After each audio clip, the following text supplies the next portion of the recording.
Assalamualaikum warahmatullahi wabarakatuh. Selamat sore dan salam sehat buat kita semua. Selamat sore Pak Menteri, semoga Bapak dalam keadaan sehat terus. Kemudian Selamat sore Bu Wid. Ya, selamat sore Bapak dan Ibu yang hadir dan rekan-rekan media yang kami cintai. Terima kasih sudah hadir di sore hari ini dan dimanapun kita berada semua tetap siap untuk memberitakan informasi terkait dengan perkembangan COVID-19. Sebagaimana kita ketahui bersama bahwa pada tanggal 5 Februari 2021 Badan POM telah menerbitkan persetujuan penggunaan vaksin CoronaVac untuk usia 60 tahun ke atas, dan pada sore ini juga kita telah mendengarkan penjelasan Kepala Badan POM terkait dengan penggunaan vaksin CoronaVac untuk lansia. Menindaklanjuti penjelasan dari BPOM, telah hadir bersama kita di sini Bapak Menteri Kesehatan Bapak Budi Gunadi Sadikin yang akan memberikan penjelasan kepada kita semua mengenai strategi Kementerian Kesehatan melaksanakan vaksinasi COVID-19 untuk lansia. Dan untuk teman-teman media, Bapak dan Ibu, mohon di-mute dulu. Kita mendengarkan bersama penjelasan Bapak Menteri Kesehatan, dan nanti akan ada sesi tanya jawab, mungkin 2 atau 3 pertanyaan yang bisa dilontarkan kepada Pak Menteri. Monggo silakan Bapak. Terima kasih Bu Wiwit. Teman-teman media yang saya hormati, saya cintai, saya sayangi, semoga sehat selalu. Assalamualaikum warahmatullahi wabarakatuh. Teman-teman, seperti yang sudah pernah kami share juga ke teman-teman bahwa jumlah populasi di Indonesia 269 juta, yang di atas usia 18 tahun ada 188 juta, kemudian kita kurangi yang komorbid, penyintas COVID, yang hamil, kira-kira ada 181,5 juta, sehingga itulah yang menjadi target vaksinasi kita bersama. Nah, dari 181,5 juta ini, kalau masing-masing butuh 2 dosis suntikan, dibutuhkan 363 juta dosis vaksin, kita tambahin 15% sebagai cadangan, jadi total yang kita usahakan kita bisa peroleh adalah 426 juta dosis vaksin. Nah, teman-teman juga sudah mengetahui bahwa kita sudah memulai suntikan vaksinasi pertama dengan Bapak Presiden tanggal 13 Januari yang lalu, jadi sekarang udah jalan 4 minggu lebih. Kemudian secara tahap pertama kita berikan ke tenaga kesehatan dulu, yang jumlahnya sekitar 1,5 juta tenaga kesehatan di 34 provinsi. Kenapa kita memberikan ke tenaga kesehatan? Karena mereka adalah orang-orang yang beresiko untuk terkena virus COVID. Sehingga kita berikan mereka dahulu. 1,5 juta orang, dan sampai per kemarin data yang sudah datang untuk divaksinasi ada sekitar 900.000. Jadi dalam 4 minggu kita sudah berhasil menyentuh 900.000-an tenaga kerja kesehatan dari 1,5 juta. Kita masih punya waktu sampai akhir bulan ini untuk menyelesaikan semuanya yang 1,5 juta. Tapi melihat kecepatan kita melakukan vaksinasi, harusnya hal itu bisa tercapai. Ya. Nah, dari tenaga kesehatan ini, kami melihat lebih dari 100.000 ternyata batal disuntik, karena memang mereka dicirikan pernah menjadi penyintas COVID, jadi kita bisa tunda suntikannya karena kekebalannya masih ada, tapi juga sebagian besar itu banyak darah tinggi. Ya, jadi itu yang kita juga amati, ternyata banyak rakyat kita yang darah tinggi juga, sehingga tidak bisa diberikan suntikan vaksinasinya pada saat itu. Yang menarik adalah, saya juga terinformasi bahwa tenaga kesehatan yang di atas 60 tahun sebenarnya ada 11.600-an. Nah, mereka belum bisa disuntik karena memang emergency use authorization BPOM yang pertama kali range usianya antara 11 sampai 59. Teman-teman juga media pernah terinformasi bahwa kalau di luar negeri yang dilakukan tahapan penyuntikannya setelah tenaga kesehatan adalah orang tua. Balik lagi, kenapa orang tua? Karena memang resikonya mereka tinggi. Resiko untuk menjadi fatal kalau terkena COVID. Ya, itu sebabnya kenapa di luar negeri pasti sesudah tenaga kesehatan atau kadang-kadang berbarengan dengan tenaga kesehatan, vaksinasi juga diberikan kepada teman-teman kita yang lansia. Balik lagi, kenapa? Karena berbasis resiko. Ya, kalau tenaga kesehatan resikonya tinggi karena mereka sering dan banyak terekspos terhadap virusnya, sedangkan lansia kenapa didahulukan? Karena mereka resikonya tinggi, kalau terkena kemungkinan fatalnya besar. Ya, buat informasi teman-teman, total lansia dari seluruh orang Indonesia yang pernah terpapar COVID cuma 10%, tapi total lansia di Indonesia yang meninggal karena COVID itu 50% dari yang terkena. Jadi bisa dibayangkan, dari orang Indonesia yang terkena COVID, sekarang 1 jutaan lebih, itu 10%, hanya 10% yang lansia. Tetapi dari populasi yang sudah meninggal, 50%-nya lansia. Itu menunjukkan bahwa memang lansia ini resikonya lebih tinggi dibandingkan dengan kita-kita yang usianya masih di bawah 60 tahun. Nah, jadi teman-teman media, kita juga bersyukur sesudah BPOM mengeluarkan Emergency Use Authorizations untuk vaksin Sinovac bisa diberikan bagi orang dengan usia di atas 60 tahun. Yang berdasarkan uji klinis tahap 3 di negara-negara di luar Indonesia. Dengan menganalisa datanya, data klinisnya, kemudian dikeluarkan emergency use authorization-nya. Sehingga dengan itu, Kementerian Kesehatan bisa segera melakukan vaksinasi bagi orang-orang yang usianya di atas 60 tahun. Nah, ingin kami sampaikan, teman-teman sekalian, bahwa kita sudah memperbaiki petunjuk teknisnya, kita juga sudah mengkomunikasikan dengan teman-teman jajaran Kemenkes di lapangan, agar mulai besok hari Senin jam 9, vaksinasi untuk orang-orang dengan usia di atas 60 tahun bisa kita mulai. Dengan prioritas pertama adalah tenaga kesehatan dengan usia di atas 60 tahun. Jadi mereka adalah orang-orang yang terekspos terhadap vaksinnya banyak, sering, dan juga mereka orang-orang yang berisiko fatalnya tinggi. Ya. Kita akan mulai insya Allah besok jam 9 pagi. Penyuntikan bagi orang-orang berusia di atas 60 tahun diutamakan dimulai dengan tenaga kesehatan yang di atas 60 tahun. Ini merupakan kabar baik bagi banyak orang. Saya nggak tahu untuk rekan-rekan wartawan mungkin tidak, karena wartawan yang ada di sini mungkin muda-muda, usianya masih di bawah 60 tahun.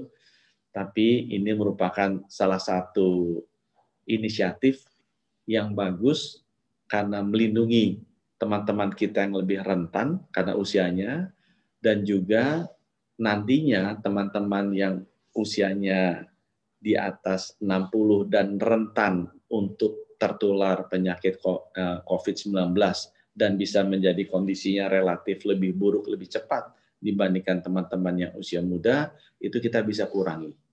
Kalau kita bisa kurangi tekanan ke rumah sakit, terutama yang kondisinya berat, karena umumnya seperti yang saya sampaikan tadi 50% adalah lansia, juga kita bisa kurangi. Sehingga sekali lagi beban yang ditanggung oleh tenaga kesehatan yang ada di rumah sakit bisa berkurang.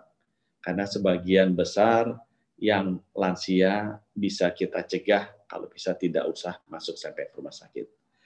Begitu saja saya ingin sampaikan, mohon doa restunya teman-teman sekalian, dan jangan lupa untuk terus mensupport program vaksinasi ini agar kita bisa segera mengatasi pandemi ini. Terima kasih. Wabillahi taufiq wal hidayah. Wassalamualaikum warahmatullahi wabarakatuh. Terima kasih Pak Menteri. Saya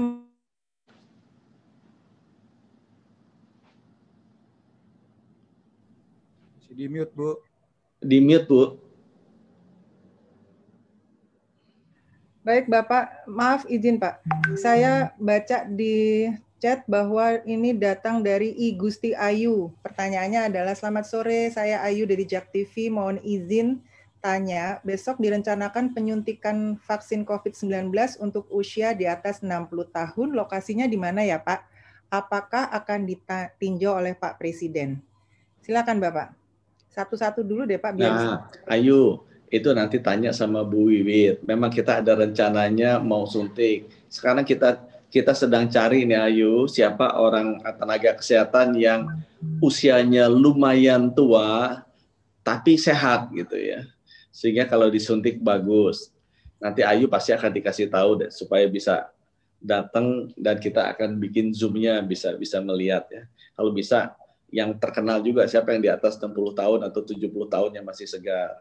Kalau mau ditanya apakah dihadir Bapak Presiden apa enggak, waduh saya nggak bisa ngatur jadwalnya Bapak Presiden gitu ya. Saya rasa beliau kan kemarin baru menengok yang di Istora. Kita hanya melapor ke beliau dan jadwalnya beliau sangat tergantung kepada kesibukan beliau. Pertanyaan berikutnya silakan. Siapa nanti diinfokan kepada media, Pak. Berikutnya dari Jakarta Post, dari Ardila, apakah untuk lansia hanya akan menggunakan CoronaVac? Apa bisa juga dengan vaksin lain seperti AstraZeneca yang sedang direview BPOM? Monggo Bapak. Jadi vaksin-vaksin yang sudah mendapatkan emergency use authorization di luar negeri, contohnya seperti Moderna dari FDA Amerika, ya Pfizer dari FDA Amerika dan AstraZeneca ini dari MHRA London, semuanya bisa di atas 60. Ya, jadi kalau mereka nanti saatnya tiba kita peroleh, pasti akan bisa digunakan untuk orang-orang Indonesia di atas 60 tahun. Otomatis menunggu persetujuan dari BPOM. Terima kasih. Berikutnya. Dari Straits Times, Bapak Wahyudis, hasil dari 4 minggu vaksinasi nakes, apakah sudah ada data yang menunjukkan adanya penurunan kasus positif di kalangan nakes? Dan dari data di Jawa Tengah terlihat ada tren penurunan. Apakah kasus yang sama juga terjadi di provinsi lain, Pak? Monggo, Bapak. Wah, hebat. Informasinya benar. Jadi memang kita sudah melihat ada 2 provinsi yang saya lihat sudah mulai menurun kasus konfirmasi positifnya di nakes. Tetapi kita masih ingin melakukan cek and recheck sekali lagi untuk memastikan apakah itu konsisten di seluruh provinsi yang vaksinasi nakesnya tinggi. Dan saya bisa sampaikan di sini, memang terima kasih ke teman-teman Jawa Tengah, ini Pak Ganjar, karena mereka adalah provinsi yang paling cepat dan paling agresif memvaksinasi nakesnya. Dan benar, teman-teman, ada data yang saya juga sudah di-share oleh Pak Ganjar, sesudah divaksinasi sudah mulai ada tren turun. Saya juga sudah lihat satu lagi, ada daerah seperti itu. Tapi tolong izinkan kita meneliti sedikit datanya karena ingin memastikan konsistensinya di provinsi lain. Nanti segera tagih lagi Ibu Wiwit. Minggu ini dia harus bisa menjelaskan itu dengan lebih lengkap dan lebih baik, lebih saintifik gitu ya data-datanya ke teman-teman. Berikutnya. Ya Pak. Berikutnya teman-teman media, ini kita ngobrolnya bertanya tentang lansia saja ya sore ini. Nah ini Uyung dari Detikcom, screening untuk lansia apakah akan berbeda mengingat lansia lebih rentan komorbid? Uyung Detikcom Bapak. Kita sudah konsultasi juga dengan ITAGI kemarin ya, Pak Wamen, Dr. Dante, secara prinsip screeningnya sama. Ya, secara prinsip screeningnya sama, dan malah ada beberapa yang lebih didetailkan lagi. Karena apa? Karena ya makin lanjut usianya, makin banyak juga penyakitnya, gitu ya. Biasanya seperti itu. Mudah-mudahan menjawab ya. Jadi secara prinsip sama, malah mungkin lebih detail lagi. Baik. Berikutnya Pak dari SWA, langsung izin bertanya, apakah ada perbedaan efek vaksinasi khusus bagi lansia? Dan berikutnya juga, kalau lansia itu apakah perlu pendampingan khusus untuk screeningnya? Tidak, sama saja. Pertanyaannya keduanya, selama yang bersangkutan masih sehat, bisa berjalan, tidak perlu ada pendampingan khusus. Tapi kalau yang bersangkutan sudah nggak bisa jalan, ya perlu nanti ada yang bawa tongkatnya atau bawa kursi rodanya.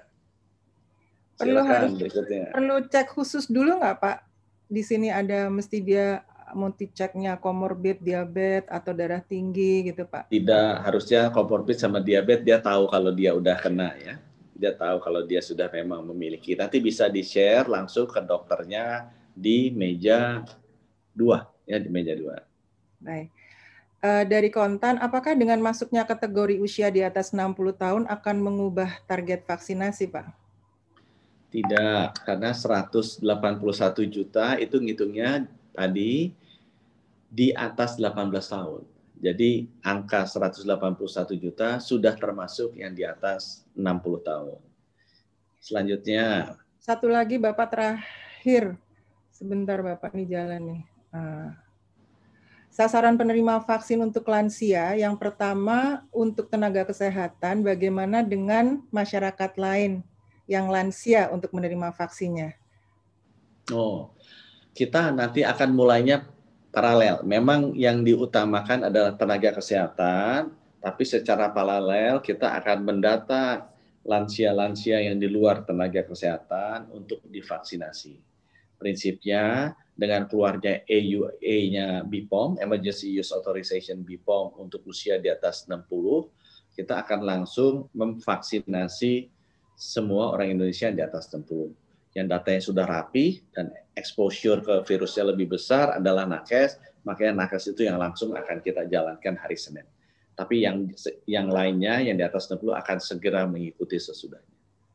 Baik, terima kasih Pak. Satu lagi boleh ya Pak? Boleh. Setelah nakes dengan usia 60 tahun ke atas, bagaimana roadmap masyarakat usia di atas 60 tahun? Dengan diizinkan BPOM, apakah ini akan menambah jumlah sasaran vaksin ke depannya, Pak? Tidak. Oke, ini dengan ini terakhir ya, Bu, karena saya ada yang telepon yang harus saya angkat nih, jadi saya mesti call balik. Terima kasih Bapak Ibu wartawan, nanti diteruskan sama Bu Wiwit ya. Silakan, masih. Teman media, Mbak Lala, boleh tanya?